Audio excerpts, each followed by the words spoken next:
Okay. Yes. Thank you.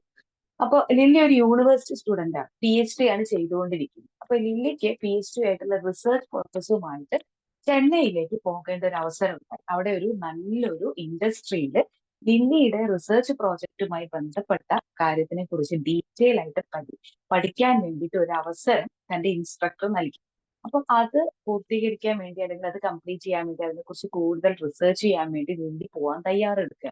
ഏകദേശം 8:15 ലില്ലിയുടെ bus.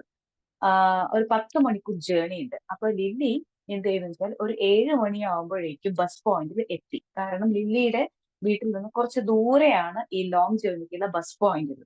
Lily ഒരു 7 മണിയാകുമ്പോഴേക്കും അവിടെ എത്തി. രാത്രി വൈകിട്ട് 7 മണി.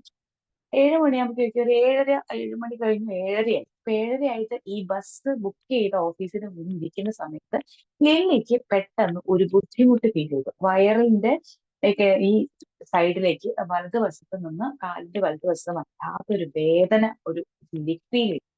ലില്ലി വിചാരിച്ചു, ഓക്കെ, എനിക്ക് ഓൾറെഡി അത് ഉള്ളതാണ്, അത് ഞാൻ മെഡിസിൻ കഴിച്ചിട്ടുണ്ട്, പ്രത്യേകിച്ച് കുഴപ്പമൊന്നും ഉണ്ടാവില്ല, കുറച്ച് കഴിഞ്ഞാൽ മാറാറുമുണ്ട്. അപ്പൊ 7:30 ലില്ലി ഒരു ചെറിയൊരു പെയിൻ തോന്നിയപ്പോ പോയിട്ട് അടുത്ത കടയിൽ നിന്ന് ഒരു കട്ടൻ ചായയും ഒരു വടയൊക്കെ കഴിച്ച് അങ്ങനെ ബസ്സിനെ വെയിറ്റ് ചെയ്തിരിക്കുകയാണ്. അപ്പൊ പെയിൻ ഉണ്ട്. അപ്പൊ 7:45, 8 മണിക്ക് ലില്ലി ഈ ബസ് ഡ്രൈവറെ വിളിച്ചു നോക്കും സമയത്ത് ബസ് ഡ്രൈവർ പറയുന്നത് 8:30 ഞങ്ങൾ ബസ് പോയിന്റിൽ എത്താൻ, അതുവരെ ഒന്ന് വെയിറ്റ് ചെയ്യുന്നു പറഞ്ഞു. അപ്പൊ ലില്ലി പറഞ്ഞു ഓക്കെ. അപ്പൊ ലില്ലിക്ക് അപ്പോഴും പെയിൻ ഉണ്ട്. കുറച്ച് കഴിഞ്ഞപ്പോൾ ലില്ലി തോന്നി, അയ്യോ ഇത് കൂടി കൂടി വരികയാണെന്ന്. അപ്പൊ ലില്ലി പറഞ്ഞു, ലില്ലി മനസ്സുകൊണ്ട് വിചാരിച്ചു ഇറ്റ്സ് ഓക്കെ, അത് മാറാറുണ്ട് സാധാരണ, അത്ര ബുദ്ധിമുട്ടൊന്നും ഇല്ല എന്നുള്ള ലില്ലി മനസ്സിൽ ഓർക്കുകയാണ്. അങ്ങനെ കുറച്ച് കഴിഞ്ഞ് 8:30 ആയപ്പോ ബസ് വന്ന് ലില്ലി ഓടിക്കയറി. ഒരു 1 മണിക്കൂർ കഴിഞ്ഞപ്പോൾ ലില്ലിക്ക്, അതൊരു സ്ലീപ്പർ ബസ്സായിരുന്നു, കാരണം രാത്രിയാണോ, 10 മണിക്കൂർ ജേർണി ചെന്നൈയിലേക്ക് ഉണ്ട്.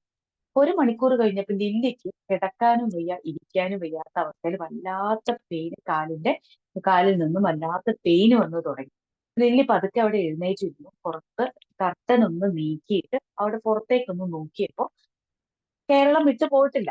അപ്പോ ലില്ലി ഇങ്ങനെ യാത്ര ചെയ്തുകൊണ്ടേ ഇരിക്കുകയാണ്. അപ്പൊ ലില്ലിക്ക് ഏകദേശം 1 മണിക്കൂർ കഴിഞ്ഞു. അപ്പൊ ലില്ലി ഒരു കഴിഞ്ഞപ്പോ ഇത് പിന്നെ ആ ബസ് സ്റ്റോപ്പിൽ ഉണ്ടായിരുന്ന സമയത്തുള്ള പെയിൻ അല്ല പിന്നെ ലില്ലി ഫീൽ ചെയ്തു തുടങ്ങിയത്. പിന്നെ പെയിൻ ഇങ്ങനെ കൂടി കൂടി കൂടി വന്നുകൊണ്ടേയിരുന്നു. അപ്പൊ ലില്ലി നോക്കുമ്പോൾ ഏകദേശം പാലക്കാടൊക്കെ കഴിഞ്ഞിട്ടുണ്ട്. അപ്പൊ ലില്ലി പെട്ടെന്ന് ഓർത്തു, തന്റെ ഫ്രണ്ടിനെ കുറിച്ചൊന്ന് ഓർത്തു. അപ്പൊ ലില്ലി എന്ത് ചെയ്തു, ഈ പെയിനിനിടയിൽ ഫ്രണ്ടിനെ ഒന്ന് വിളിച്ചു. അപ്പൊ ലില്ലി ഫ്രണ്ടിനോട് പറഞ്ഞു. ഇപ്പൊ ലില്ലി ഫ്രണ്ടിനെ അറിയാം, ലില്ലി പോകുന്ന കാര്യം, ഞാനിങ്ങനെ ബസ്സിൽ കയറിയിട്ടുണ്ട്, പക്ഷെ എനിക്ക് എന്തോ ഒരു ബുദ്ധിമുട്ട് ഫീൽ ചെയ്യുന്നുണ്ട്, എനിക്ക് ഇരിക്കാനും കിടക്കാനൊന്നും പറ്റുന്നില്ല. അപ്പോ ലില്ലിയുടെ ഫ്രണ്ട് പറഞ്ഞു, നീ ഇങ്ങനെ പെയിനും വെച്ച് എങ്ങനെയാണ് ഒരു 10 മണിക്കൂർ ജേർണി നീ കംപ്ലീറ്റ് ചെയ്യാൻ പോകുന്നത്? രാവിലെ ഒരു 8 മണി ആവുമ്പോഴേക്കേ ചെന്നൈയിൽ എത്തുള്ളൂ. അപ്പൊ ഒരു കാര്യം ചെയ്യും, ഏതായാലും പാലക്കാട് എത്തിയിട്ടില്ലല്ലോ, അപ്പൊ എത്തുകയാണെങ്കിൽ എന്നെ വിളിക്കൂ, നീ അവിടെ ഇറങ്ങിക്കോ. ലില്ലി പറഞ്ഞില്ല, ഞാൻ കുറച്ചു നേരം കൂടി നോക്കട്ടെ, 1 മണിക്കൂറും കൂടി സമയമുണ്ട് അവിടെ എത്താൻ. അപ്പൊ ലില്ലി സുഹൃത്ത് പറഞ്ഞു, എപ്പോഴാണെങ്കിലും എന്നെ വിളിച്ചോളൂ, ഞാൻ വരാം. അങ്ങനെ ഒരു 11:30 മണിയായി. 11:30 മണിയായി. ലില്ലി വീണ്ടും വെയിറ്റ് ചെയ്ത് നോക്കി, പറ്റുന്നില്ല. ലില്ലി അവസാനം എഴുന്നേറ്റ് നിന്നു. ബസ്സിൽ എല്ലാവരും നല്ല ഉറക്കമാണ്, പക്ഷെ ഇത് ആരോടും പറഞ്ഞിട്ട് പ്രത്യേകിച്ച് ഗുണമൊന്നുമില്ല, അത് ലില്ലിക്ക് അറിയാം. ലില്ലി അപ്പോഴും എഴുന്നേറ്റ് നിന്ന് കുറെ നേരം നിന്നിട്ടും ലില്ലിക്ക് പറ്റുന്നില്ല. അവസാനം ഫ്രണ്ടിനെ വീണ്ടും വിളിച്ചാൽ പറഞ്ഞു, ഞാൻ പാലക്കാട് ഇറങ്ങാണ്, എന്നെ ഹെൽപ്പ് ചെയ്യണം, എന്നെ കൂട്ടിക്കൊണ്ട്. അപ്പൊ ലില്ലിയുടെ സുഹൃത്ത് പറഞ്ഞു, തീർച്ചയായിട്ടും നീ ഇത്രയും ബുദ്ധിമുട്ടി, നീ പോണ്ട, അതുകൊണ്ട് ഞാൻ മുൻകൂട്ടി പറഞ്ഞത്, നീ ഇവിടെ ഇറങ്ങിക്കോ, ഞാൻ വരാം. 12 മണിക്ക് ലില്ലി പാലക്കാട് ഇതിന്റെ ഒരു ബസ് പോയിന്റ് ഉണ്ട്, അവിടെ ഇറങ്ങിയിട്ട് ലില്ലിയുടെ സുഹൃത്തുമായിട്ട് ലില്ലി സുഹൃത്തിന്റെ വീട്ടിലേക്ക് യാത്രയായി. ലില്ലി അവിടെ എത്തിയിട്ട് കുറച്ച് ചൂടുവെള്ളമൊക്കെ കുടിച്ച് ഒന്ന് ഉറങ്ങാൻ നോക്കി. പക്ഷെ ലില്ലിക്ക് അപ്പോഴും ഉറങ്ങാൻ കഴിയുന്നില്ല. അപ്പൊ ലില്ലിയുടെ സുഹൃത്ത് ചോദിക്കുന്നു, ഹോസ്പിറ്റലിൽ പോകണം. അപ്പൊ ലില്ലിക്ക് സുഹൃത്തിന്, വേണ്ട, ഇത് മാറാറുണ്ട്, നോക്കട്ടെ. കുറച്ച് കഴിഞ്ഞ് ലില്ലി ആ പെയിനോട് കൂടി നന്നായിട്ട് പിന്നെ അങ്ങനെ ഉറങ്ങിപ്പോയി. അപ്പൊ രാവിലെ എണീറ്റപ്പോൾ ലില്ലി പക്ഷെ ഉണർന്ന് ഒരു കൂട്ടുകാരി വിളിച്ചു, നല്ലൊരു ചായയൊക്കെ ഉണ്ടാക്കി കൊടുത്തപ്പോഴും ലില്ലിക്ക് തീരെ ഒരു സന്തോഷമില്ല. കാരണം പെയിന് കുറച്ച് കുറഞ്ഞു. ലില്ലി ആകെ ഒരു വല്ലാത്ത വിഷമത്തിലാണ് ലില്ലി ഇരിക്കുന്നത്. അപ്പൊ ലില്ലിയുടെ സുഹൃത്ത് നല്ലൊരു ഹെൽപ്പറാണ്. അപ്പൊ ലില്ലിയുടെ സുഹൃത്ത് ചോദിച്ചു, എന്ത് പറ്റും? ലില്ലിയുടെ സുഹൃത്ത് പറഞ്ഞു, എനിക്ക് കിട്ടിയ നല്ലൊരു അവസരമാണ് എന്ത്, ചെന്നൈയിൽ ഞാൻ പഠിക്കുന്ന റിസർച്ചുമായിട്ട് ബന്ധപ്പെട്ട് ഇൻഡസ്ട്രിയിൽ ഒരു വിസിറ്റ് കിട്ടുക എന്ന് പറയുന്നത് തന്നെ വലിയൊരു അവസരമാണ്. ആ അവസരം എനിക്ക് കംപ്ലീറ്റ് ചെയ്യാൻ പറ്റിയില്ല. കാരണം ഇപ്പോ അവിടെ ഒരു ഫെസ്റ്റ് നടക്കുന്നുണ്ട്. ആ ഫെസ്റ്റിന്റെ സമയത്താവുമ്പോൾ എനിക്ക് കുറച്ചും കൂടി കൂടുതൽ സയന്റിസ്റ്റിനൊക്കെ പരിചയപ്പെടാനുള്ള ഒരു അവസരം കൂടിയായിരുന്നു. പക്ഷെ എന്തുകൊണ്ടും എനിക്ക് പങ്കെടുക്കാൻ പറ്റിയില്ല എന്ന് പറഞ്ഞു. ലില്ലി ആകെ വിഷമത്തിലായി തിരിച്ചു വീട്ടിലേക്ക് പോയി ട്രീറ്റ്മെന്റ് എല്ലാം എടുത്ത് ലില്ലി ബെറ്റർ ആയി വരുന്ന സമയത്ത് തിരിച്ച് യൂണിവേഴ്സിറ്റിക്ക് തിരിച്ചുപോയി. യൂണിവേഴ്സിറ്റി തിരിച്ചു പോയിട്ട് തന്റെ അധ്യാപകനെ കണ്ട സമയത്ത് ലില്ലി ഒന്ന് പൊട്ടിക്കരഞ്ഞ് അദ്ദേഹത്തിന് മുന്നിൽ വെച്ചു. കാരണം ഇത്രയും നല്ലൊരു അവസരം ഉണ്ടായിട്ടും എനിക്ക് എന്ത് പറ്റിയില്ല, അതോ അതിൽ പങ്കെടുക്കാനോ എന്റെ റിസർച്ചുമായി ബന്ധപ്പെട്ട ടോപ്പിക്കിനെ കുറിച്ച് കൂടുതൽ പഠനം നടത്താനോ എനിക്ക് സാധിച്ചില്ല എന്ന് പറഞ്ഞ് ലില്ലി വല്ലാതെ അങ്ങ് കരഞ്ഞു. അപ്പൊ ലില്ലിയുടെ അധ്യാപകൻ പറഞ്ഞു കൊടുത്ത ഒരു അനാലിസിസിനെ കുറിച്ചാണ് നിങ്ങളോട് ഞാൻ ഷെയർ ചെയ്യുന്നത്. ഒരു പക്ഷെ ഈ അനാലിസിസ് മുൻപ് എപ്പോഴെങ്കിലും ആരെങ്കിലും ഈ ഗ്രൂപ്പിൽ നിങ്ങൾക്കായിട്ട് ഷെയർ ചെയ്ത് തന്നിട്ടുണ്ടാവും. ആ ഒരു ഷെയറിങ്ങിലേക്ക് കൂടിയാണ് ഒരു പക്ഷെ ആ ഒരു അനാലിസിസ് ആണ് നിങ്ങളുടെ മുന്നിൽ ഞാൻ ബോധ്യപ്പെടുത്തും. ഇത് ലില്ലിക്ക് ഈ അനാലിസിസ്, സൈക്കോളജിയിലുള്ള ഈ ഒരു അനാലിസിസ് ലില്ലിക്ക് ബോധ്യപ്പെട്ടപ്പോഴാണ് ജീവിതം ഇങ്ങനെയൊക്കെ ആയിത്തീരും അല്ലെങ്കിൽ ഇങ്ങനെയും ആകാം എന്നുള്ള ഒരു ബോധ്യത്തിലേക്ക് ലില്ലി വരുന്നത്. ആ ഒരു അനാലിസിസിലെ ഒന്നാമത്തെ കാര്യമാണ് ലില്ലിയുടെ അധ്യാപകൻ ആദ്യം ചോദിക്കുന്നത്. ലില്ലിയോട് ചോദിക്കുന്നത് എങ്ങനെയാണ്, ലില്ലി നിന്റെ ഏറ്റവും വലിയ കരുത്ത് എന്താണ്? അപ്പൊ ലില്ലി പറഞ്ഞു, എനിക്ക് പഠിക്കാൻ ഇഷ്ടമാണ്, പഠിച്ചത് നന്നായിട്ട് പ്രസന്റ് ചെയ്യാനും അത് നന്നായിട്ട് കൂടുതൽ കാര്യങ്ങൾക്കായിട്ട് ഉപയോഗിക്കാനായിട്ട് എനിക്ക് നന്നായിട്ട് അറിയാം, അതെന്റെ സ്ട്രെങ്ത് ആണ്. ഓക്കെ. അപ്പൊ ലില്ലി അങ്ങനെ കുറച്ച് കാര്യങ്ങൾ പറഞ്ഞു. പിന്നെ ലില്ലിക്ക് അപ്പൊ ലില്ലിനോട് പറഞ്ഞു മിനിമം ഒരു 50 ലില്ലിക്ക് ചെയ്യാൻ പറ്റുന്ന കാര്യങ്ങളെ കുറിച്ച് ഒന്ന് എഴുതാം. അപ്പൊ ലില്ലി ഒരു 10 എണ്ണം കഴിഞ്ഞപ്പോ ലില്ലിക്ക് അത് പറ്റുന്നില്ല. അപ്പൊ ലില്ലി എന്ത് ചെയ്തു, ഇത്രയൊക്കെ ഉള്ളൂ എന്ന് തോന്നുന്നു എന്ന് പറഞ്ഞിട്ട് ആ കടലാസ് അധ്യാപകരെ ഏൽപ്പിച്ചു. രണ്ടാമത് അധ്യാപകർ പറഞ്ഞു, ശരി നിനക്ക് ചെയ്യാൻ പറ്റാത്ത കാര്യങ്ങളാണെന്ന് തോന്നുന്ന കുറച്ച് കാര്യങ്ങളെ കുറിച്ച് എഴുതാമോ എന്ന് ചോദിച്ചു. അപ്പോഴും മറ്റൊരു പേപ്പർ നൽകി. ഒരു 15 മിനിറ്റ് കഴിഞ്ഞ് ലില്ലി ആ പേപ്പർ കൊടുത്തപ്പോ ആ പേപ്പർ രണ്ട് പുറവും നിറഞ്ഞിരിക്കുക. അപ്പൊ ലില്ലിയുടെ അധ്യാപകൻ ഒരു ചിരിയോടുകൂടി ലില്ലിയെ നോക്കി. ഓക്കെ, നിന്റെ ശക്തി എന്തെന്ന് ചോദിച്ചപ്പോ നിനക്ക് കൂടുതൽ എഴുതാൻ കഴിഞ്ഞില്ല. പക്ഷെ നിനക്ക് ചെയ്യാൻ കഴിയാത്ത കാര്യങ്ങളെ കുറിച്ച് പറഞ്ഞപ്പോ ആത്മാർത്ഥമായി അത് നീ 2 പേജ്, അതായത് ഒരു പേജ് കൊണ്ട് അപ്പുറവും ഇപ്പുറം മുഴുവൻ നിറച്ചെഴുതി. സൈക്കോളജി പറയുന്നത് ഇതാണ്, ഇത് ഞാൻ ഇവിടെ കൂട്ടിച്ചേർക്കണം. സൈക്കോളജി പറയുന്നത് ഇതാണ്, നമ്മളൊക്കെ ചിന്തിക്കുന്നത് എന്താന്ന് വെച്ചാൽ എന്റെ സ്ട്രെങ്ത്തിനെ കുറിച്ച് എനിക്ക് നന്നായിട്ട് ബോധ്യമുണ്ട്. പക്ഷേ സൈക്കോളജി പറയുന്നത്, കറക്റ്റ് ചെയ്യുന്നത് ഇങ്ങനെയാണ്. ഓരോ മനുഷ്യനും ഏറ്റവും വ്യക്തമായിട്ട് അറിയുന്നത് അവന്റെ വീക്ക്നെസ്സിനെ കുറിച്ചാണെന്നാണ് സൈക്കോളജി പറയുന്നത്. ഒന്ന് ശ്രമിച്ചു നോക്കും. നിങ്ങൾ എല്ലാവരും നിങ്ങളുടെ സ്ട്രെങ്ത്തിനെ കുറിച്ചും വീക്ക്നെസ്സിനെ കുറിച്ചും സമയമെടുത്ത് രണ്ടിനും ഈക്വൽ, വേണമെങ്കിൽ 15 മിനിറ്റ് അരമണിക്കൂറോ കൊടുക്കാം. സ്ട്രെങ്ത്തിനും വീക്ക്നെസ്സിനും ഒരു അരമണിക്കൂർ സമയം കൊടുത്ത് നിങ്ങളൊന്ന് എഴുതി നോക്കൂ. അവിടെ നമുക്ക് കണ്ടെത്താൻ കഴിയും, നമുക്ക് ഓരോ വ്യക്തികൾക്കും ഏറ്റവും ഭംഗിയായിട്ട് അറിയാവുന്നത് നമ്മുടെ കഴിവില്ലായ്മയെ കുറിച്ച്, നമുക്ക് എവിടെയൊക്കെ ഫോൾട്ടുകളുണ്ട്, ഫ്ലോസുകളുണ്ട്, എന്തെല്ലാം എനിക്ക് ചെയ്യാൻ പറ്റാത്തതായിട്ടുള്ള കാര്യങ്ങളുണ്ട് എന്നുള്ളതിനെ കുറിച്ചായിരിക്കും അത്ര ഒരു മനുഷ്യന് ഏറ്റവും ബോധ്യം ഉണ്ടാവുക. പക്ഷെ നമ്മൾ ഒരിക്കലും അതിലേക്ക്, ആ ചിന്തയിലേക്ക് പോകുന്നില്ല. ഇത് രണ്ടും ഒരു ഭാഗമായിട്ട് എവിടെ ഇരിക്കട്ടെ. കാരണം ഇത് നമ്മുടെ ഇന്റേണൽ തോട്ട്സ് ആണ്. ഈ സ്ട്രെങ്ത്തും വീക്ക്നെസ്സും ഇത് നമ്മുടെ കൺട്രോളിലാണ്, ആണല്ലോ. നമ്മുടെ സ്ട്രെങ്ത് നമ്മുടെ കൺട്രോളിലാണ്, നമ്മുടെ വീക്ക്നെസ് നമ്മുടെ കൺട്രോളിലാണ്. നമ്മുടെ സ്ട്രെങ്ത് നമുക്ക് തിരിച്ചറിഞ്ഞു കഴിഞ്ഞാൽ നമുക്ക് അതിനെ ഏറ്റവും കൂടുതൽ വളർത്താനുള്ള വഴികൾ നമ്മുടെ ചുറ്റും ഒരുപാടുണ്ട്.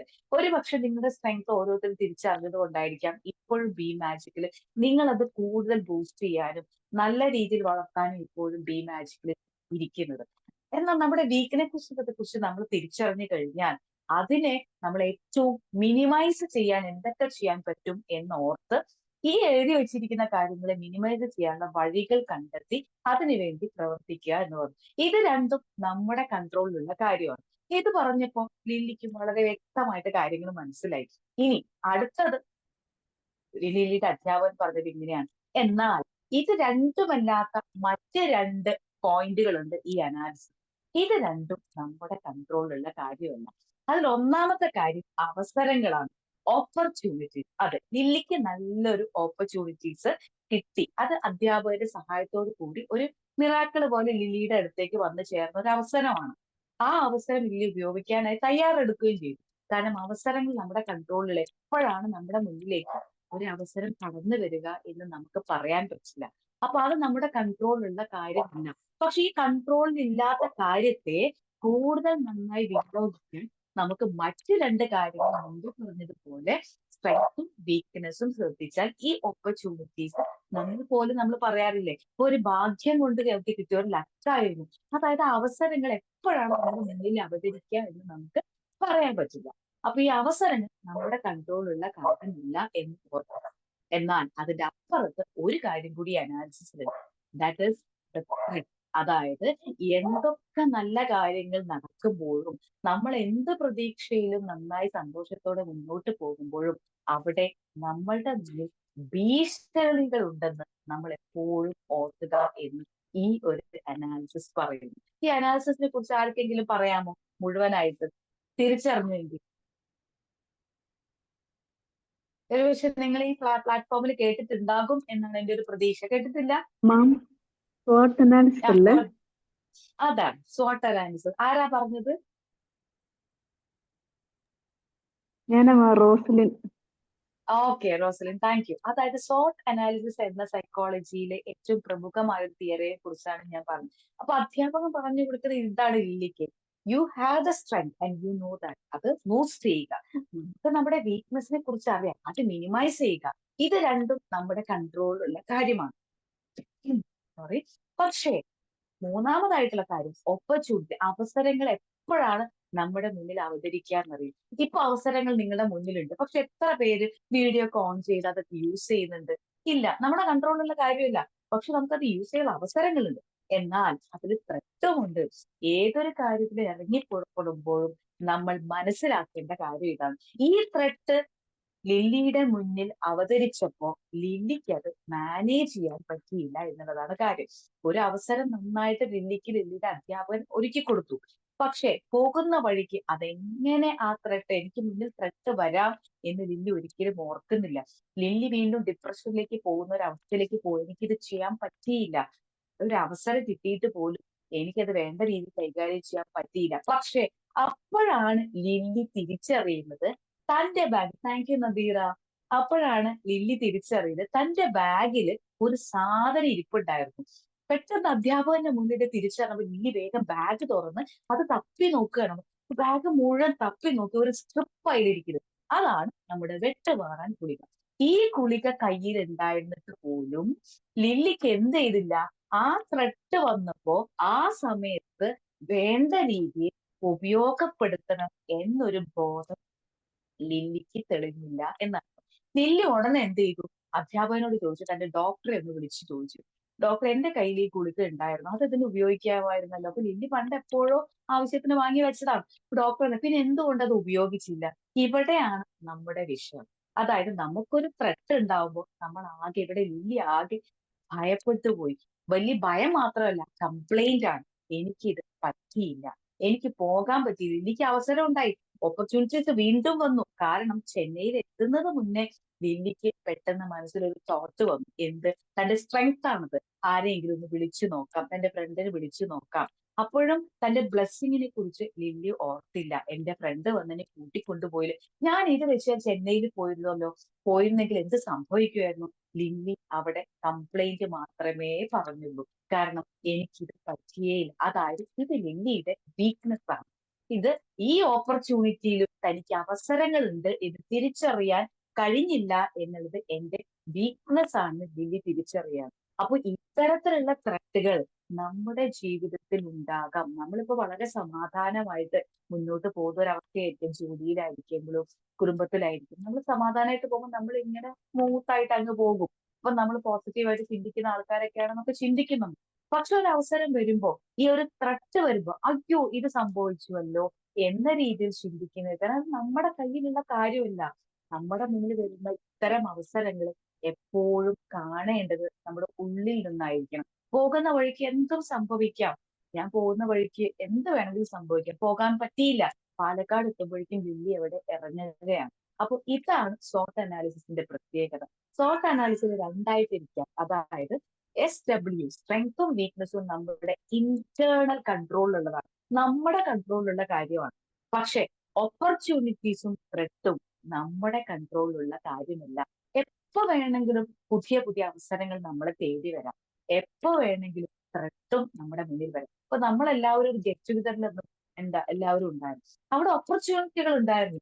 നന്നായിട്ട് സംസാരിക്കാനുള്ള അവസരങ്ങൾ ഉണ്ടായിരുന്നു. എത്ര പേരത് ഉപയോഗപ്പെടുത്തി?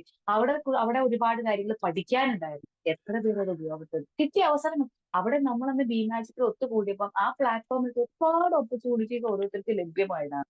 പക്ഷെ ആ ഓപ്പർച്യൂണിറ്റിക്ക് വേണ്ട രീതിയിൽ ഉപയോഗപ്പെടുത്താൻ നമ്മൾ നമ്മുടെ സ്ട്രെങ്ത്തിനെയും വീക്ക്നെസ്സിനെയും എത്രത്തോളം അറിഞ്ഞ് അതിനെ കൺട്രോൾ ചെയ്യാൻ ശ്രമിക്കുന്നു, അത്രത്തോളം നമുക്ക് കിട്ടുന്ന ഓരോ ഓപ്പർച്യൂണിറ്റി നമുക്ക് കുറച്ചുകൂടി മുന്നോട്ട് വരാൻ സാധിക്കും. ഒരു പക്ഷെ ഒരു ത്രെറ്റ് വന്നാൽ പോലും എന്ത് ചെയ്യാം?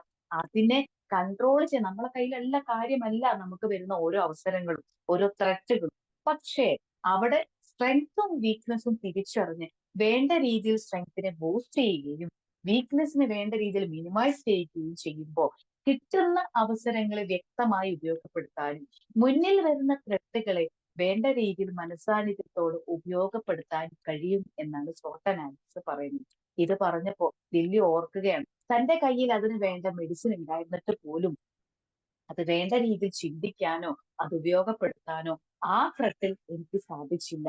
ഇത് എന്റെ വീക്ക്നെസ് ആണ്. ഈ വീക്ക്നെസ്സിനെ തിരിച്ചറിഞ്ഞ് അതിനെ ബൂസ്റ്റ് ചെയ്യുമ്പോൾ ഏത് രീതിയിൽ ചെയ്യണം എന്ന് തിരിച്ചറിയുമ്പോൾ മാത്രമേ ഏത് ത്രെറ്റിനെയും ഫേസ് ചെയ്യാനുള്ള ഒരു ശക്തിയും കരുത്തും ലഭ്യമാകുകയുള്ളൂ എന്നാണ് സൈക്കോളജി പറയുന്നത്. ഈ SWOT അനാലിസിസ് തിരിച്ചറിഞ്ഞു കഴിഞ്ഞാൽ അതിന്റെ ഏറ്റവും നല്ല ഗുണം എന്ന് പറയുന്നത് നമ്മൾ വിചാരിക്കാതെ നമ്മുടെ മുന്നിലേക്ക് വരുന്ന അവസരങ്ങളെയും നമ്മുടെ ഭീഷണികളെയും വളരെ ഭംഗിയായി സമന്വയമായി അല്ലെങ്കിൽ വളരെ ശാന്തമായ ഒരു മനസ്സോടു കൂടി അതിനെ കൈകാര്യം ചെയ്ത് മുന്നോട്ട് നടക്കാനാകും എന്നതാണ്. ഈ നമ്മുടെ കൺട്രോളിലുള്ള കാര്യം തിരിച്ചറിയുക, അതിനെക്കുറിച്ച് സൈക്കോളജി ഈ ഒരു തിയറി പറയുന്നുണ്ട്. നിങ്ങളുടെ സ്ട്രെങ്ത്തിനെ കുറിച്ചിനേക്കാളും നിങ്ങൾക്ക് വ്യക്തമായി അറിയുന്നത് ഒരുപക്ഷെ നിങ്ങളുടെ വീക്ക്നെസ്സിനെ കുറിച്ചാകും. ഒരു രണ്ടിനും ഈക്വൽ സമയം കൊടുത്ത് സ്ട്രെങ്ത്തും വീക്ക്നെസ്സും ഒന്ന് എഴുതി നോക്കൂ. ഒരുപക്ഷെ നിങ്ങൾക്ക് തിരിച്ചറിയാൻ കഴിയും ഏറ്റവും കൂടുതൽ ഞാൻ എഴുതി നിറച്ചിരിക്കുന്നത് എന്റെ വീക്ക്നെസ് ആണ്. എനിക്കത് പറ്റില്ല, എനിക്കിത് കഴിയില്ല. നമ്മൾ ഒരുപക്ഷെ കുറെ മെഡിറ്റേഷൻ ഒക്കെ കഴിയുമ്പോൾ നമ്മൾ ഈ വീക്ക്നെസ് ഒന്നും നമ്മൾ പറയില്ല. പക്ഷെ ഒന്ന് എഴുതി നോക്കുമ്പോൾ, സത്യസന്ധമായി എഴുതി നോക്കുമ്പോൾ ഈ രണ്ട് കാര്യങ്ങൾക്ക് വ്യക്തത ലഭിക്കും. ഈ രണ്ട് കാര്യങ്ങൾക്ക് വ്യക്തത ലഭിക്കുമ്പോൾ അത് നമ്മുടെ കൺട്രോളിലുള്ള കാര്യമാണ്. ആ സ്ട്രെങ്ത്തിനെ വളർത്താൻ എന്തൊക്കെ ചെയ്യാൻ പറ്റുമോ അത് ചെയ്യുക. പക്ഷെ ആ വീക്ക്നെസ്സിനെ മിനിമൈസ് ചെയ്യാൻ ഏതെല്ലാം രീതിയിൽ മുന്നോട്ട് പോകേണ്ടതുണ്ടോ അതിന്റെ വഴികൾ കണ്ടെത്തി അതിനാവശ്യമായ മെന്റേഴ്സിനെ കണ്ടെത്തി അത് മിനിമൈസ് ചെയ്യാൻ ശ്രമിക്കുക. ഇത് രണ്ടും നമ്മുടെ കൺട്രോൾ ഉള്ളത് കൊണ്ട് തന്നെ നമുക്കത് വളരെ ഭംഗിയായി അതിനെ രൂപപ്പെടുത്താനും മിനിമൈസ് ചെയ്യാനും പറ്റും. നമ്മുടെ കൺട്രോളിൽ ഇല്ലാത്ത ഓപ്പർച്യൂണിറ്റീസും ത്രെറ്റും വരുമ്പോൾ ഈ സ്ട്രെങ്ത്തിനെയും മിനിമൈസ് നമ്മൾ എങ്ങനെ ഉപയോഗപ്പെടുത്തി എന്നതിന്റെ അടിസ്ഥാനത്തിൽ ഈ ഓപ്പർച്യൂണിറ്റീസും ത്രെറ്റും നമുക്ക് വളരെ ശാന്തമായ ഒരു മനസ്സോടുകൂടി അതിനെ നേരിടാനുള്ള അവസരവും ലഭിക്കും. എന്തായാലും ഇന്ന് എപ്പോഴെങ്കിലും സമയം കിട്ടുമ്പോൾ രണ്ടിനും ഈക്വൽ ടൈം നൽകി സ്ട്രെങ്ത്തും വീക്ക്നെസ്സും കണ്ടെത്തുക, സ്ട്രെങ്ത്തിനെ ബൂസ്റ്റ് ചെയ്യും, വീക്ക്നെസ് മിനിമൈസ് ചെയ്യുക. ഇത്ര മാത്രം മതി എന്നാണ് SWOT അനാലിസിസ് പറയുന്നത്. പിന്നെ അങ്ങനെ ആകുമ്പോൾ നമ്മുടെ മുന്നിൽ വരുന്ന ഏതൊരു അവസരത്തെയും ഏതൊരു ത്രെറ്റിനെയും മനസ്സാന്നിധ്യത്തോടു കൂടി മുന്നോട്ട് കടന്നു പോകാൻ സാധിക്കും എന്ന് SWOT അനാലിസിസ് നമുക്ക് വെളിപ്പെടുത്തി തരുന്നു. എന്തായാലും നമുക്ക് എല്ലാവർക്കും ആ SWOT അനാലിസിസ് ഒന്ന് എഴുതി നോക്കാം. നമ്മുടെ സ്ട്രെങ്ത്തും നമ്മുടെ വീക്ക്നെസ്സും നമ്മുടെ കയ്യിലുള്ള കാര്യങ്ങളെ ബൂസ്റ്റ് ചെയ്ത് മിനിമൈസ് ചെയ്ത് മുന്നോട്ട് പോകാൻ സാധിക്കട്ടെ എന്ന് എല്ലാവർക്കും വേണ്ടി പ്രാർത്ഥിച്ചുകൊണ്ട് I bless you all, I thank you all and I love you all. Good day. Thank you മാം. നല്ലൊരു ക്ലാസ് ആയിരുന്നു. Thank you. അങ്ങനെ ടോപ്പിക്ക് വരുമ്പോൾ ഞാനും ചിന്തിച്ചിട്ടുണ്ടായിരുന്നത് എന്താണ് ഇങ്ങനെ ടോപ്പിക്ക് എന്ന് വിട്ടുമാറുന്ന പറഞ്ഞ വെട്ടുമാറാന്നാണല്ലോ ഉണ്ടായിരുന്നേ. അപ്പോൾ അങ്ങനെ ഓക്കെ, താങ്ക് യു മാം. അപ്പോൾ നമുക്ക് ഫീഡ്ബാക്ക് സെഷനിലേക്ക് കിടക്കാം. ഓക്കെ, ഫസ്റ്റ് ആയിട്ട് തന്നെ ബിൻസി മാം ഹാൻഡ് റൈസ് ചെയ്തിട്ടുണ്ട്. പറഞ്ഞോളൂ ma'am. Thank you ma'am. Magic morning. Good morning, welcome. ഇന്നത്തെ അതും ഞാൻ ഏറ്റെടുത്തിരിക്കുന്നു. എന്താന്ന് വെച്ചാല് 6 മാസമായിട്ട് ഞാൻ എൻ്റെ ക്ലാസ്സസ് ഒക്കെ പിന്നെ ഒന്ന് ഇതാക്കിയിട്ട് ഞാൻ ഷാർജയ്ക്ക് പോവാൻ ഇങ്ങനെ എല്ലാതും കൊണ്ടും റെഡി ആയിട്ടിരിക്കുകയാണ്. പക്ഷെ പോകാൻ പറ്റിയിട്ടില്ല. ഓരോരോ കാര്യത്തില് പേപ്പർ വർക്ക്, കുറെ ഫോട്ടോസിന്റെ പ്രശ്നത്തിൽ ലാഗ് ചെയ്തു. ഫോട്ടോസ് എല്ലാം ക്ലിയർ ചെയ്ത് പേപ്പർ എല്ലാം ക്ലിയർ ചെയ്തപ്പോ ആ കമ്പനിക്ക് വിസ കൊടുക്കൂലെന്നായി. അപ്പൊ ഫസ്റ്റ് ബ്ലാക്ക് ലിസ്റ്റിൽ വന്നു. ആദ്യം പേയ്മെന്റ് ഒക്കെ അടച്ചു, 2 ലക്ഷം അടച്ചു. അപ്പോ അത് ബ്ലാക്ക് ലിസ്റ്റിൽ വന്നു. അപ്പൊ അത് റിജക്റ്റ് ആയി, ക്യാഷും പോയി. പിന്നെ വീണ്ടും ഞാൻ പറഞ്ഞു എനിക്ക് അവിടെ പോണം, വേറെ അടുത്ത നെക്സ്റ്റ് സ്റ്റെപ്പ്. വീണ്ടും 1.5 കൊടുത്തു. 1.5 കൊടുത്തപ്പോ പിന്നെ അത് പേപ്പർ വർക്കിന്റെ ബുദ്ധിമുട്ടുന്ന, ഫോട്ടോസ് ശരിയായില്ല. അവർക്ക് എന്തോ ക്രൈറ്റീരിയ ഒക്കെ ഉണ്ടല്ലോ ഫോട്ടോസിന്റെ. അപ്പൊ അത് ശരിയായില്ല. അപ്പൊ അതിന്റെ ക്ലിയർ ചെയ്തു, അത് ഓക്കെ ആയി. അപ്പൊ ആ കമ്പനിക്ക് വിസ കൊടുക്കൂലെന്നായി. പിന്നെ വീണ്ടും അവർ മാറ്റി വേറെ കമ്പനിക്ക് കൊടുത്തു. അങ്ങനെ കൊടുത്തിട്ട് ഇപ്പൊ 2 ആഴ്ചയായിട്ട് അതിന്റെ ഇതിലാണ്. അപ്പൊ അവിടെ വേറെ എന്തൊക്കെയോ ക്ലാരിഫിക്കേഷൻ ഒക്കെ നടക്കുന്നുണ്ട്. വിസ പ്രോസസ്സ്, പിന്നെ ഇതിനു വേണ്ടി വിസിറ്റിംഗ് വിസയ്ക്കൊക്കെ എന്തൊക്കെയോ ഇഷ്യൂ നടക്കുന്നുണ്ട് അവിടെ. അപ്പൊ എല്ലാരും ചോദിക്കുന്നുണ്ട് എന്താ ക്ലാസ് എടുക്കുന്നില്ല. അപ്പൊ ഞാൻ ക്ലാസ് എടുക്കാൻ പോകുന്നതും കാണുന്നില്ല. അപ്പം ഞാൻ കുറച്ച് സമയം എടുക്കുന്നുണ്ട്, സോറി. അപ്പം ഓ കുറെ ക്ലാസ്സസും എടുക്കുന്നുണ്ട്. ഞാനിപ്പോ ഒന്നിനും പോകുന്നില്ല, വീട്ടിലിരിക്കുന്നുണ്ട്. കാരണം ഈ നമുക്ക് മനസ്സൊന്ന് ഡൗൺ ആവുമല്ലോ, കാരണം ഇത്രയും പേയ്മെന്റ് ഇതാക്കിയിട്ട് ഇതൊക്കെ. പക്ഷെ മനസ്സിൽ പറയുന്നത് ഇതൊന്നും എന്റെ കയ്യിലല്ല, ഇത് അവരുടെ പ്രോസസ്സാണ് നടക്കേണ്ടത്. അപ്പൊ അവിടെ എന്താ സംഭവിക്കുന്നതെന്ന് നമുക്ക് ഇവിടുന്ന് പലതും ചിന്തിക്കാം. പിന്നെ അപ്പം പലരും ചോദിക്കുന്നുണ്ട് അവര് നിന്നെ പറ്റിച്ചതാണോ, അവര് ഫ്രോഡാണോ, അല്ലെങ്കിൽ അവരിതാക്കിയത്. ഞാൻ പറഞ്ഞ അതൊന്നും അല്ല, നമ്മൾ കൊടുക്കുന്ന വിശ്വാസമാണല്ലോ. അപ്പൊ എനിക്ക് ചെയ്തു തരാന്ന് പറഞ്ഞ ആളെ വിശ്വാസമുണ്ട്. പക്ഷെ അദ്ദേഹം ഏൽപ്പിച്ച ആൾക്കാർ എങ്ങനെയാണെന്ന് നമുക്ക് പറയാൻ പറ്റില്ല. അപ്പൊ നമ്മൾ ഇതൊക്കെ നെഗറ്റീവ് ചിന്തിച്ചിട്ട് നമ്മൾ വെറുതെ കുഴപ്പിക്കേണ്ട കാര്യമില്ലല്ലോ. അപ്പൊ അത് ഞാൻ എപ്പോഴും പറയും, വാസ്കോടി ഗാമ കാപ്പാട് വന്ന് കാല് കുത്തിയ പോലെ ഞാൻ ഷാർജ കാല് കുത്താൻ ഒരു സമയമുണ്ട്. അപ്പൊ അതൊരു മിറാക്കിൾ സംഭവിക്കുന്ന സമയം വരെ നമ്മൾ ഹാപ്പി ആയിട്ട് ഇരിക്കുക, നെഗറ്റീവ് ചിന്തിക്കാതിരിക്കുക. അപ്പൊ ഞാൻ എന്നെ ഇങ്ങനെ ബിൽഡ് ചെയ്ത് എടുക്കാണ് എന്റെ മൈൻഡിന്. അപ്പം ഇപ്പൊ എനിക്ക് ചെയ്യേണ്ട ഒരു കാര്യം, ഞാൻ ഇതിൽ ശരിക്കും മാമിന്റെ ക്ലാസ്സിൽ ഞാൻ മനസ്സിലാക്കിയത്, എനിക്ക് ശരിക്കും വയലിൻ പ്രാക്ടീസ് ചെയ്യാൻ പറ്റുന്നില്ല. കാരണം മനസ്സ് ഇങ്ങനെ ഇത് കിടക്കുന്നോണ്ട് എനിക്കൊരു എന്തോ ഒരു അസ്വസ്ഥത. അപ്പൊ ഞാൻ വിചാരിക്കാം എന്തിനാ ഞാൻ എന്റെ സ്ട്രെങ്തിനെ ബിൽഡ് ചെയ്യണം. കാരണം അതാണ് ഞാൻ ഇന്നിപ്പോ എടുത്ത ഒരു ഇത്. അപ്പൊ ഞാൻ വിചാരിക്കാം ഇപ്പൊ ഞാൻ ബാക്കി അത് നടക്കേണ്ട സമയത്തൊക്കെ അങ്ങ് നടക്കും, ഓക്കെ ആവും. അപ്പൊ എന്തായാലും എനിക്ക് നെക്സ്റ്റ് സ്റ്റെപ്പ് എന്റെ സ്ട്രെങ്തിനെ ഞാൻ ഡെവലപ്പ് ചെയ്യുന്നുണ്ട്. പിന്നെ ഞാൻ ശരിക്കും പറഞ്ഞാൽ നമ്മളിപ്പം ഈ ഇത് എഴുതുമല്ലോ, നമ്മുടെ പിന്നെ I am healthy, I am happy എന്നൊക്കെ നമ്മൾ പറയുന്നുണ്ടല്ലോ, നമ്മളെ തന്നെ ബൂസ്റ്റ് ചെയ്യുന്നുണ്ടല്ലോ. അപ്പൊ അതുകൊണ്ട് വേറെ വീക്ക്നെസ് ആയിട്ട് എനിക്ക് അത്ര ഫീൽ ചെയ്തിട്ടില്ല. ഓക്കെ, ഒരുപാട് വീക്ക്നെസ് എന്ന് പറയാൻ എനിക്ക് അങ്ങനെ നീ ചിലപ്പോ ഇപ്പൊ പറഞ്ഞ പോലെ നമ്മൾ അനലൈസ് ചെയ്ത് വരുമ്പോ ചിലപ്പോ കുറെയൊക്കെ കിട്ടും. എന്നാലും അതും ഒന്ന് മനസ്സിലാക്കി ചെയ്ത് നോക്കാം. എന്തായാലും നല്ലൊരു ബൂസ്റ്റിംഗ്, ഞാൻ നല്ലൊരു എനർജി വന്നു എനിക്ക് ആ ഒരു പറഞ്ഞു തന്ന്. ഞാൻ അതൊക്കെ ഇങ്ങനെ എന്നിലൂടെ ഞാൻ ഇങ്ങനെ കാണുമായിരുന്നു. അപ്പൊ എനിക്കുള്ള ആ അവസരം അതെനിക്ക് തീർച്ചയായിട്ടും കിട്ടും. ഞാൻ എല്ലാവരോടും പറയും അത് ശരിയാവും. അപ്പൊ എന്താ ഇത്രയും പൈസ ചെലവാക്കിയിട്ട് ടെൻഷൻ ഒന്നും ഇല്ലേന്ന്. ഇതെനിക്ക് ഉണ്ടാക്കാലോ, എന്റെ കയ്യിൽ ഒരു സ്ട്രെങ്ത് ഉണ്ടല്ലോ. അപ്പൊ എനിക്ക് എന്തായാലും ഇത് ഉണ്ടാക്കാൻ പറ്റും. അവിടെ എത്തുക എന്നുള്ളത് അതൊരു മിറാക്കിൾ, അത് എന്തായാലും സംഭവിക്കും. അപ്പൊ സംഭവിക്കുന്നതിന് ശേഷം ഇതൊക്കെ നമുക്ക് ഈ പേയ്മെന്റും അല്ലെങ്കിൽ കാര്യങ്ങളും ഒക്കെ നമുക്ക് സോൾവ് ചെയ്യാൻ പറ്റും. കാരണം ആ സ്ട്രെങ്ത് എന്റെ കയ്യിലുള്ളത് കൊണ്ട് എനിക്ക് അതിൽ വിശ്വാസമുണ്ട്. Thank you. എല്ലാവർക്കും നല്ലൊരു ദിവസം ആശംസിക്കുന്നു. Thank you.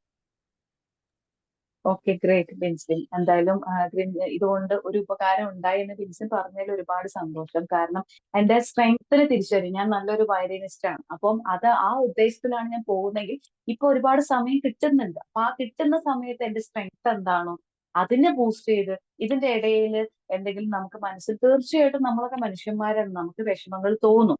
എന്തൊക്കെ നമ്മള്, കാരണം നമ്മൾ ജനിച്ചത് ആ ഒരു രീതിയിലാണ്. അപ്പൊ എന്തായാലും നമ്മൾ നെഗറ്റീവ് തോട്ട് തിരിച്ചറിയാം, അതിനെ മിനിമൈസ് ചെയ്തുകൊണ്ട് കൂടുതൽ സ്ട്രെങ്ത്തിലേക്ക് ശ്രദ്ധിക്കുക. കാരണം ഇത് രണ്ടും നമ്മുടെ കയ്യിലാണ്.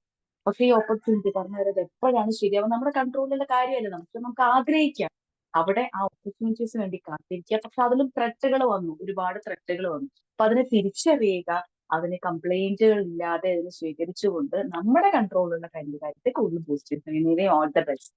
ഓക്കെ, പ്രാർത്ഥിക്കും. Thank you ബിൻസിൻ ma'am. നെക്സ്റ്റ് ആരാ പറയുന്നേ? Magic morning. Good morning. ഞാന് അമൃതാരിഷ്ട എടുത്തേക്കേണ്ടി വരുമെന്ന് വിചാരിച്ചു. അല്ല, വെട്ടുമാരൻ ഗുളികയൊക്കെ പകരം രണ്ടും കൂടി മിക്സ് ആക്കിയിട്ടാ കൊടുക്കല്. അമൃതാരിഷ്ടം വെട്ടുമാരൻ ഗുളികയാണ് അതെ അതെ കൊടുക്കല്. അതെ അപ്പൊ അതുകൂടി അതെ എന്തായാലും എക്സ്പ്ലെയിൻ നല്ലൊരു ചെയ്യുന്നത്. സംഭവമായിരുന്നു. കാരണം നമ്മൾക്കൊക്കെ ചിന്തിക്കേണ്ട ഒരു വിഷയം തന്നെയാണ്. എന്തായാലും നമ്മളൊരു സ്ട്രെങ്സ് കണ്ടെത്തുമ്പോൾ അതിൽ ചെറിയ പ്രശ്നങ്ങൾ വരും. അവസരങ്ങൾ വരുമ്പോൾ ചാടി കയറാന് ഒരല്പം പ്രയാസം തന്നെയാണ്. ഇപ്പോ നമുക്കൊരവസരമുണ്ട്. ഈ ബി മാജിക്കിലുള്ള എല്ലാവർക്കും ഇപ്പൊ ഒരു അവസരമുണ്ട്. ആരും ഉപയോഗപ്പെടുത്തും? നമുക്കൊരു മീറ്റപ്പ് നടക്കുന്നുണ്ട്. 1-ാം തീയതിയാണ് ഇപ്പൊ നിശ്ചയിച്ച ഡേറ്റ്. അന്നേ ദിവസം ഞാൻ പെയ്ഡ് ചെയ്ത് വെച്ച, അതായത് ഒരു മാസം മുമ്പേ പെയ്ഡ് ചെയ്ത് വെച്ച തദ്ദേശീയ പാരമ്പര്യ ചികിത്സാ വിഭാഗത്തിന്റെ ഒരു മീറ്റിംഗ് പെരിന്തൽമണ്ണ വെച്ച് നടക്കേണ്ട പഠന ശിബിരം. ആ പരിപാടി ഒഴിവാക്കിയിട്ട് ബി മാജിക്കിന്റെ മീറ്റപ്പിൽ വരാൻ ഞാൻ തയ്യാറാണ്. നിങ്ങൾ തയ്യാറാണെങ്കിൽ പെട്ടെന്ന് ഗ്രൂപ്പിൽ അറിയിക്കുക. ഇതൊരവസരമാണ്. എൻ്റെ പൈസ ഏതായാലും പോയി. നേരത്തെ ബിൻസിമാൻ പറഞ്ഞതുപോലെ അടച്ച പൈസ പോയി. അത് എനിക്ക് ഉണ്ടാക്കാൻ കഴിയും, നോ പ്രോബ്ലം. അത് വിഷയമല്ല. പക്ഷെ ഇതാണ് ഇതിലേക്കാണ് എനിക്ക് കൂടുതൽ എൻ്റെ ആഗ്രഹം. ഇതിന് ചേരാനാണ്. അതുകൊണ്ടാണ് ഞാൻ പറയുന്നത്, നിങ്ങൾ അവസരം ആരും ഉപയോഗിക്കും എന്നുള്ളത് ഗ്രൂപ്പിൽ അറിയിക്കുക. എൻ്റെ നല്ലൊരു ക്ലാസ് ആയിരുന്നു. Thank you. വെൽക്കം. ശരിയാണ് കേട്ടോ. സാറ് പറഞ്ഞതുപോലെ വെട്ടുമാറാൻ ഗുളിക അമൃതാരിഷ്ടമൊക്കെയാണ് സാധാരണ മിക്സ് ചെയ്ത് നമുക്ക് പനിക്കൊക്കെ നമുക്ക് കൊടുക്കാറ്. ഞാനത് യൂസ് ചെയ്യാറുണ്ടായിരുന്നു. അപ്പോ അത് നല്ല ഒരു ഇഫക്റ്റ് ആണ്. നമുക്ക് പനിക്കുള്ള സമയത്ത് നമുക്ക് പാരസെറ്റമോൾ കഴിക്കുന്ന സമയത്ത് നമുക്ക് ഇത് രണ്ടുമാണ് കൂട്ടി മിക്സ് ചെയ്ത് കഴിക്കുന്നത്. അപ്പൊ ഇങ്ങനെ ഒരു കാര്യത്തിനായിരിക്കാം ഒരു പക്ഷെ ലില്ലി എപ്പോഴും ഇതൊരു പാരസെറ്റമോൾ എന്ന രീതിയിൽ ബാഗിൽ സൂക്ഷിച്ചിരുന്നത്. പെട്ടെന്ന് നമുക്കൊന്ന് കൺട്രോളിലാക്കാൻ പറ്റുന്ന ഒരു മെഡിസിൻ, സ്ട്രോങ് ആണ് സാധനം, വെട്ടി മാറ്റും എന്നാണ് പറയുന്നത്. ഓക്കെ. അപ്പൊ എന്തായാലും അതുകൊണ്ട് തന്നെയാണ് ഞാനത് സോട്ട് അനാലിസിസുമായിട്ട് കൂട്ടിച്ചേർത്തത്. Thank you. Okay, thank you Razak sir.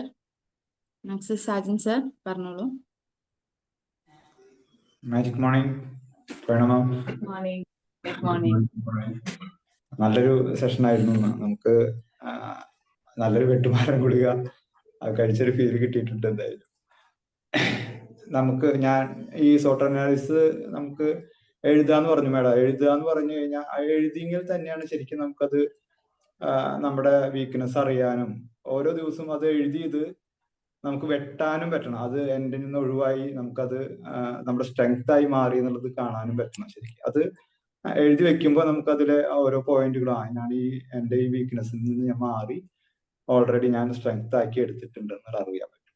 അപ്പൊ നമുക്ക് കൂടുതൽ ഊർജം കിട്ടും. അപ്പോഴാണ് നമ്മളിലേക്ക് ഈ നമ്മുടെ ആ ത്രെഡ്സ് ഒക്കെ മാറി നമുക്ക് പുതിയ പുതിയ ഓപ്പർച്യൂണിറ്റികൾ നമ്മുടെ മുന്നിലേക്ക് കടന്നു വരുന്നത്. അപ്പോഴാണ് അതൊരു ബുക്കിൽ പറയുന്നുണ്ട്, നമ്മുടെ ജീവിതത്തിലെ സ്വന്തം ജീവിതത്തിലെ മൈനസ് പോയിന്റുകൾ നമ്മൾ അറിഞ്ഞിരിക്കലാണ് നമ്മുടെ ജീവിതത്തിലെ പ്ലസ് പോയിന്റ് എന്ന് പറയുന്നുണ്ട്. അത് എനിക്ക് തോന്നുന്നു നമ്മുടെ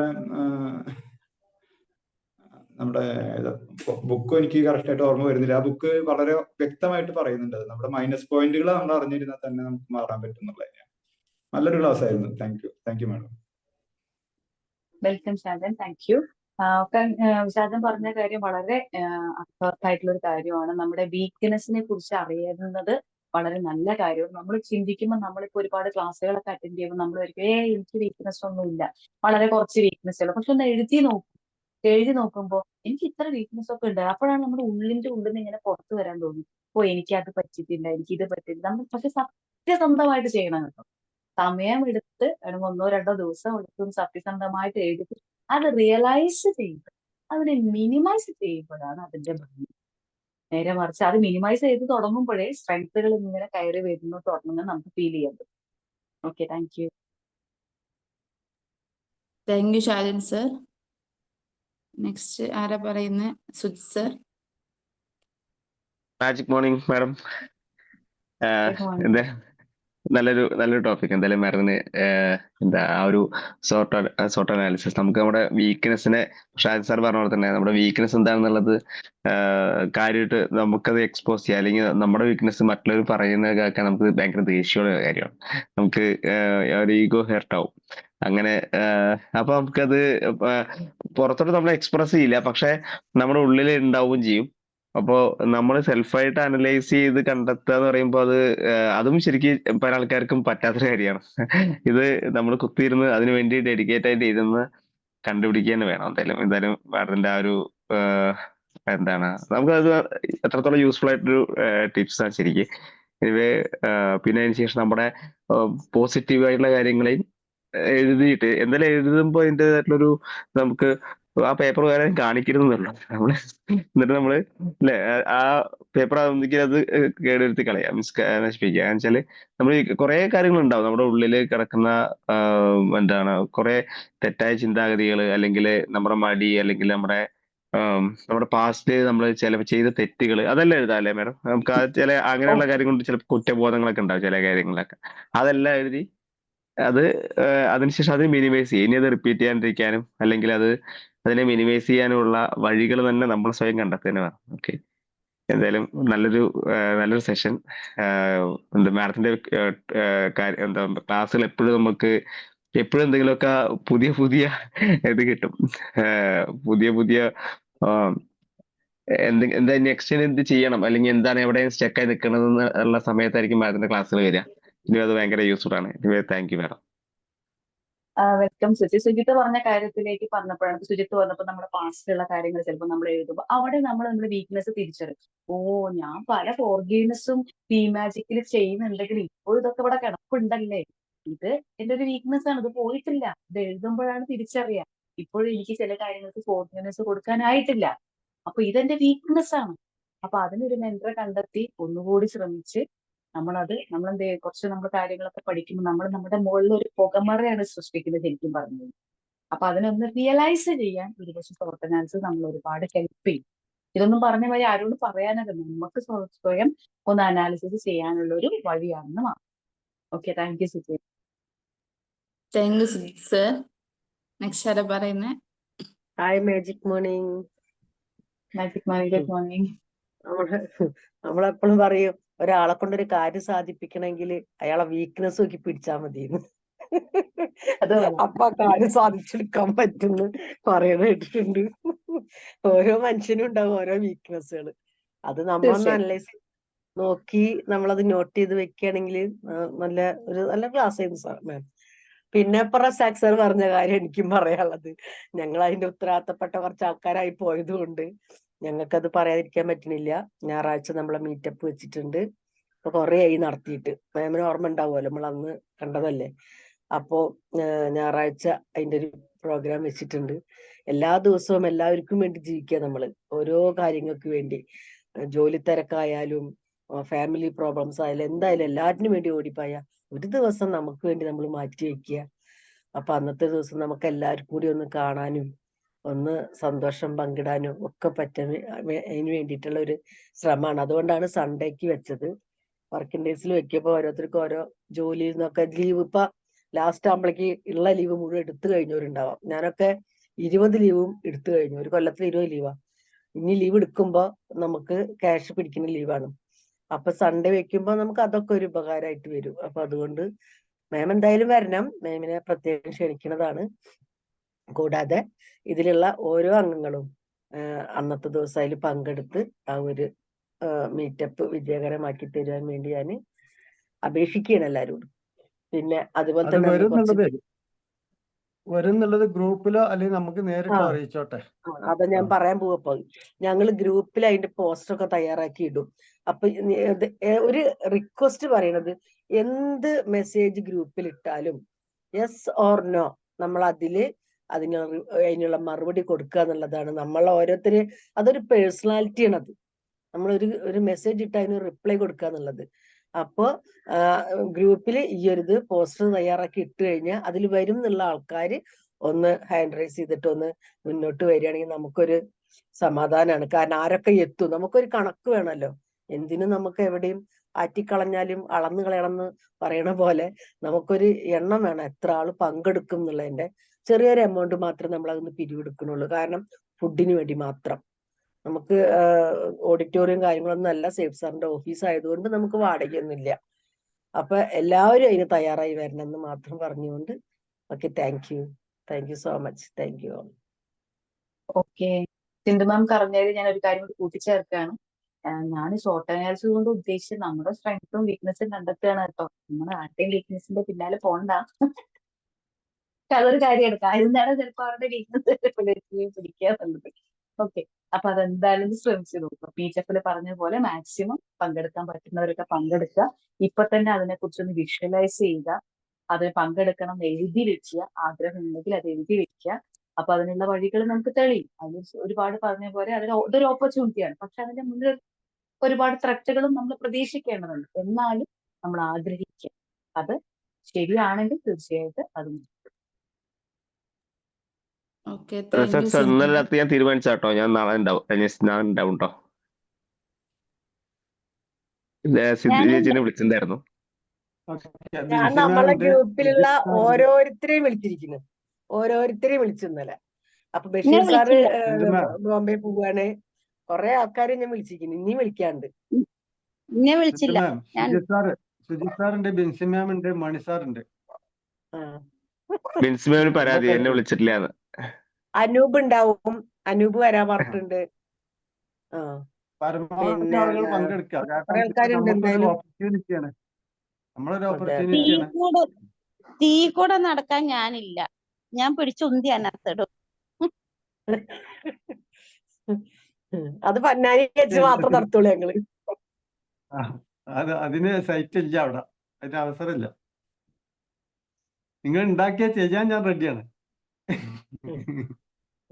ഓക്കെ, അപ്പൊ എന്തായാലും നോക്കാം. Okay, thank U. Thank you. പിന്നെ വേറെ ആരെയും പറയുന്നുണ്ടോ ഇനി feedback? Magic morning. Good morning. നല്ലൊരു ക്ലാസ് ആയിരുന്നു മാം. നല്ല ഉപകാരപ്പെട്ട ക്ലാസ് തന്നെയാണ്. നമ്മളെ അവസരങ്ങൾ വരുമ്പോൾ അത് ഗ്രാബ് ചെയ്യാനും അത് കറക്റ്റായിട്ട് ഉപയോഗപ്പെടുത്താനും, അതുപോലെ തന്നെ നമ്മളെ ഈ വീക്ക്നെസ് അല്ലെങ്കിൽ ത്രെട്ട് വരുന്ന സമയത്ത് അത് മനസ്സിലാക്കി അത് മിനിമൈസ് ചെയ്യാനോ അല്ലെങ്കിൽ പൂർണ്ണമായിട്ട് ഒഴിവാക്കാനും പറ്റുന്ന രീതിയിലുള്ള ഒരു ക്ലാസ് ആയിരുന്നു. അപ്പൊ അതിന് നമ്മൾ ആദ്യം വേണ്ടത് നമ്മളെ സ്ട്രെങ്ത് എന്താണെന്നും വീക്ക്നെസ് എന്താണെന്നും വ്യക്തമായിട്ട് മനസ്സിലാക്കാൻ വേണ്ടി നമ്മൾ എഴുതി ഒരു ചിട്ടപ്പെടുത്തുക എന്നുള്ള അത് അങ്ങനെ ചെയ്യുമ്പോൾ ഒരു വ്യക്തത വരിക, നമുക്ക് വരുന്ന അവസരങ്ങൾ ഇങ്ങനെ പൂർണ്ണമായും നല്ല രീതിയിൽ ഉപയോഗപ്പെടുത്താൻ പറ്റുന്നുള്ളതാണ്.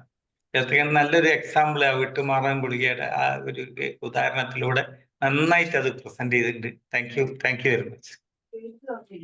Thank you Mani sir. Thank you Mani sir. ഇനി വേറെ ആരെയും പറയുന്നുണ്ടോ?